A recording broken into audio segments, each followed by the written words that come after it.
two men from the water. One of them was in critical condition. The other was Malcolm-Jamal Warner. Tragically, the beloved actor died at the scene.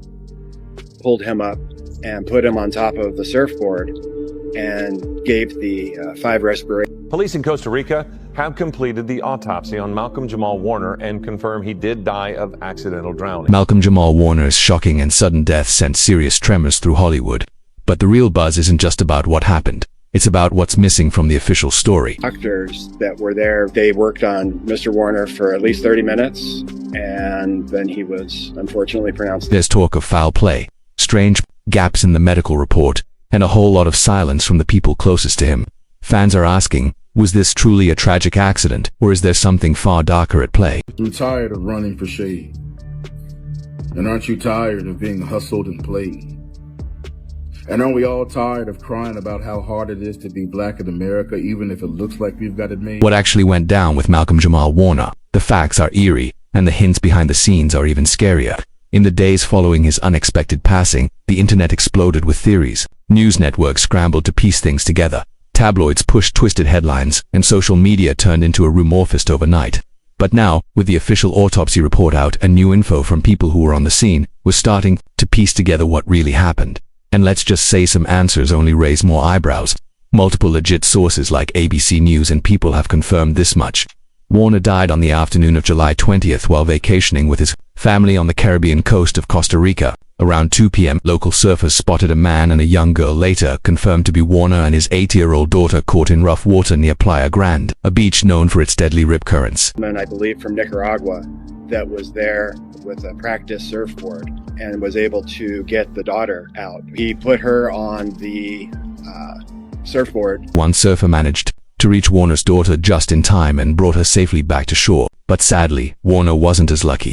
By the time volunteers pulled him from the water, he was completely unresponsive. Paramedics from the Costa Rican Red Cross jumped into action, performing CPR for more than 20 minutes. But despite all efforts, Warner couldn't be brought back. The country's Judicial Investigation Agency later confirmed what many had already feared. Warner had died from accidental asphyxia due to submersion. In plain terms, he drowned. It was officially ruled an accident. Police in Costa Rica have completed the autopsy on Malcolm-Jamal Warner and confirm he did die of accidental drowning. Didn't stop the media chaos even before any real facts were released. Headlines were already running wild with emotional and exaggerated claims. Tons of stories painted Warner as a father who died heroically while trying to save his daughter. It was a dramatic and heartbreaking image, and that's exactly why news outlets clung to it. But here's the twist. That version of events isn't exactly how it went down. Warner was in Costa Rica with his daughter, reportedly involved in a homeschooling program. But there's a whole lot the press didn't get right. He was pulled from the water in critical condition and rushed to a nearby clinic in Limon after receiving emergency treatment. Warner was stabilized and actually discharged without serious injuries. That's right, he walked out of that clinic in stable condition with no complications. Dr. Mauricio Solano Cala confirmed that information to People, and another doctor who chose to remain anonymous told us weekly that they were just 200 meters away from the scene at Playa Grande. The beach was almost empty, and the ocean was wild. I heard a commotion, the doctor said. So I ran over and paddled out on my surfboard straight into the rip current, heading toward the person others were pointing at. That person was Malcolm-Jamal Warner. After a few minutes I saw a shadow dive down and pull the person out, the doctor recalled. There was even another beachgoer struggling in the water to someone who had jumped in trying to help but without any rescue. Gear first responders rushed in and started giving Warner CPR immediately. But sadly, he had no vital signs. A man named Leon told the outlet that 2 tourists ran over and revealed there were also doctors, making it 3 physicians on the scene trying to save Warner. The other person pulled from the water was taken to a nearby clinic in critical condition but was later released. Leon also shared that Warner and his 80-year-old daughter got pulled into a deadly rip current off the Limon province. A quick-thinking Good Samaritan managed to get the little girl safely back to land. Leon added, obviously, as a father, he fought for his daughter, but the current was just too strong, and they couldn't make it out together. Sources close to the situation later cleared up what really happened. Warner and his daughter were caught in the same current, but there's zero proof he was actively trying to rescue her when he drowned. The idea that it was some final heroic act that's just not backed by facts. It was a tragic accident, plain and simple. But instead of respecting that, media outlets twisted the story into emotional clickbait, which only made things even more painful for his grieving family. And this isn't the first time. Warner leaves behind his wife and his young daughter. He was just 54 years old. The media's obsession with jumping on a celebrity tragedy is all too common. The race to break the news often turns into a circus of half-truths, shady sources, and viral hot takes that leave real people hurting in the shadows. Malcolm-Jamal Warner's death became yet another painful example of how grief gets exploited, packaged, and sold as a headline before the truth even has a chance to speak. While the world was reeling from the heartbreaking news of Warner's passing, one tribute hit harder than the rest. Regina King, the Oscar-winning actress, took to Instagram with a quiet but powerful post that carried far more emotion than most realized. She shared a photo of Malcolm riding a motorcycle, along with the caption, "Some people leave a lasting imprint, not just for who they were, but for the energy they carried." In another photo, he stood tall on top of his bike, one hand raised to the sky. Her message was just 3 words: ride in power. It was short, raw, and packed with real emotion. Grief is a journey, you know. I understand that grief is love that has no place. But here's the thing. Regina wasn't just a friend paying her respects. She and Malcolm had once been in love. Their connection went way back to the 80s. He was America's sweetheart on The Cosby Show, and she starred on 227.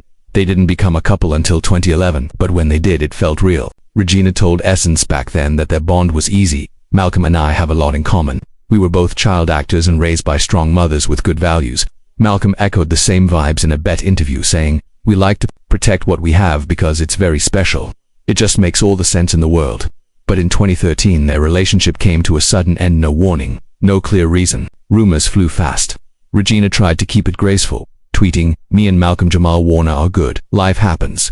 Forward motion. Godspeed." Still, 2 years later, in a Valentine's Day interview, she let some truth slip. Regina shared that someone had broken up with her on Valentine's Day, then had the nerve to send flowers afterward with a note saying, "I still love you." Her response: she tossed the flowers straight into the trash. She never said the name, but fans connected the dots real quick.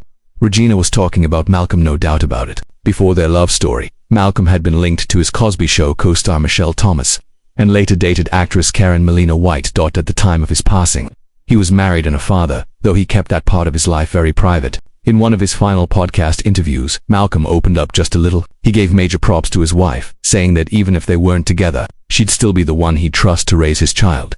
That says a lot about the kind of bond they had. After the news of his death broke, tributes poured in from every direction: Raven-Symoné, Tracy Ellis Ross, Eddie Griffin, and so many others. But Regina King's post hit different. It didn't feel like a typical celebrity farewell. It felt personal, like someone mourning more than just an old friend. For people who knew their history, that quiet Instagram post said it all. And for those who didn't, it was a powerful reminder. Not every goodbye comes with a spotlight. Some are silent because they still hurt too much to say out loud.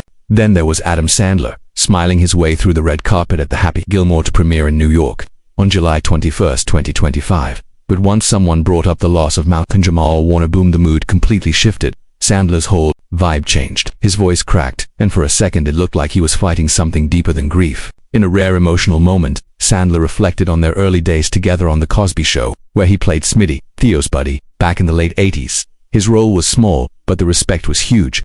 "Malcolm was so nice to me when I was on the show," Sandler said, his eyes clearly watery. "I was probably 18 and Malcolm was maybe 17, maybe younger.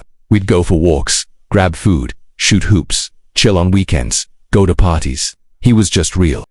I hate to bring up the sad news, but news did break today of the untimely passing of Malcolm-Jamal Warner. This wasn't just some surface-level Hollywood friendship. What Adam Sandler had with Malcolm-Jamal Warner ran deep. Their connection lasted decades beyond their short time on screen together. Sandler spoke with so much love about Warner's kindness, his calm energy, and the way he made people feel seen just by being around him. He even gave a heartfelt shout-out to Warner's mother, calling her amazing, a rare mention that showed just how tight their bond really was. "He was so good to me as a person," Sandler said, pausing as the emotion hit. "I'm just sending love to the family. Malcolm is a true great person, hilarious, smart, just a great, great man." But then Sandler dropped a comment that made the whole room freeze. "I don't know, man, it just doesn't sit right," he said, his voice shaky. "Malcolm was careful, he was strong. Something feels off." That one line cracked everything wide open. Suddenly, it wasn't just a moment of grief, it became the spark that lit up a whole wave of public suspicion. Could there be more to Malcolm's death than what we've been told? Officially, it was ruled an accidental drowning while on vacation in Costa Rica. Warner had been swimming when he got swept up in a deadly rip current, or at least that's the story. But now, folks who truly knew him are starting to ask some real questions, and no one seems to be in a rush to answer them. We would take walks together, all of us, and pick up food.